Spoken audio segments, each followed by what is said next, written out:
Shalom saudara-saudara, kita berjumpa kembali di dalam Renungan dan Doa Pagi GKJ Kemuliaan hari Kamis 17 November 2022. Renungan pada pagi hari ini berjudul Nyanyian Zakaria. Bacaan Alkitab didasarkan pada Injil Lukas pasal 1 ayat 67 sampai dengan yang ke-79. Saya akan membacakan nats Alkitabnya terambil di dalam ayat ke-67. Lukas pasal 1 ayat 67. Dan Zakaria, ayahnya, penuh dengan Roh Kudus, lalu bernubuat. Demikian pembacaan firman Tuhan. Saudara-saudara, kekristenan bisa disebut agama yang penganutnya suka bernyanyi. Dalam tiap kesempatan, orang Kristen akan bernyanyi. Ketika anak lahiran, orang Kristen bernyanyi. Ketika anak dibaptis, orang Kristen pun bernyanyi. Ketika sakit, orang Kristen bernyanyi. Dan ketika saudaranya meninggal, orang Kristen pun bernyanyi.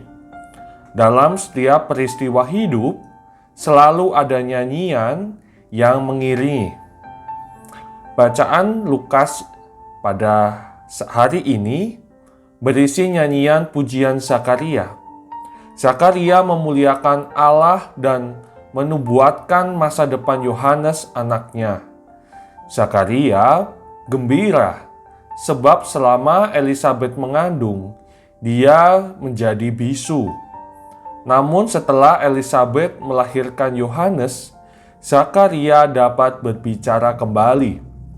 Rasa syukur dan kekaguman akan karya Allah mendorong Zakaria menyatakan kidung yang sekaligus nubuat bagi Yohanes putranya.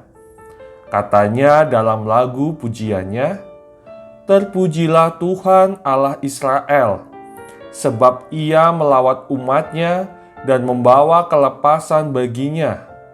Dan engkau, hai anakku, akan disebut Nabi Allah yang Maha Tinggi, karena engkau akan berjalan mendahului Tuhan untuk mempersiapkan jalan baginya, untuk memberikan kepada umatnya pengertian akan keselamatan yang berdasarkan pengampunan dosa-dosa mereka oleh rahmat dan belas kasihan dari Allah kita." Saudara-saudara, pesan pujian Zakaria ini sangat indah dan ia sungguh percaya bahwa janji Allah telah terpenuhi dan saatnya sudah tiba. Dia sungguh percaya bahwa putranya adalah nabi yang menyiapkan jalan bagi Mesias yang segera tiba. Saudara-saudara terkasih, ada beberapa hal yang dapat kita refleksikan dari kisah Zakaria. Pertama, ketika Roh Kudus menjamah Zakaria, membakar hatinya, segera Zakaria meresponnya dengan ungkapan pujian untuk memuliakan Allah yang besar. Nah, bagaimana dengan kita? Pada saat firman Tuhan disampaikan, apakah hati kita berkobar-kobar dan ingin cepat meresponnya? Atau sebaliknya, kita tetap dingin-dingin saja dan tidak merespon apa-apa? Pada saat kita memuji Tuhan, apakah Roh Kudus juga ada di dalam kita, sehingga pujian-pujian kita memberkati banyak orang dan diperkenankan Tuhan?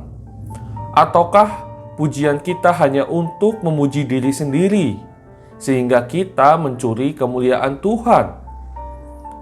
Kedua, Zakaria dibentuk Allah menjadi teladan bagi kita yang mungkin meragukan Allah dan mulai tidak taat. Kita memiliki pengharapan dan penantian janji Tuhan. Dengan keterbatasan pikiran dan pemahaman kita sebagai ciptaannya, mari kita tetap teguh memegang janji Allah. Pastinya Allah akan menggenapi janjinya pada kita pada waktu yang tepat dan indah. Demikian saudara-saudaraku yang terkasih, kita berharap nantinya kita mampu membuat nyanyian sukacita seperti Zakaria. Tuhan Yesus memberkati. Amin. Kita satu di dalam doa. Bapa di dalam surga, saat ini kami belajar dari Zakaria bahwa kami diharapkan tetap percaya pada janji-Mu. Pastinya Engkau akan menggenapi janji-Mu bagi kami. Ya Tuhan, berikan kepada kami pengharapan sejati di dalam Kristus. Dan mampukan kami agar Roh Kudus senantiasa mendiami hati kami, sehingga kami senantiasa hidup seturut kehendak-Mu dan senantiasa memuliakan nama-Mu. Terima kasih ya Tuhan. Doa ini kami naikkan di dalam nama Allah Bapa, Putra, dan Roh Kudus. Kami berdoa dan mengucap syukur. Amin.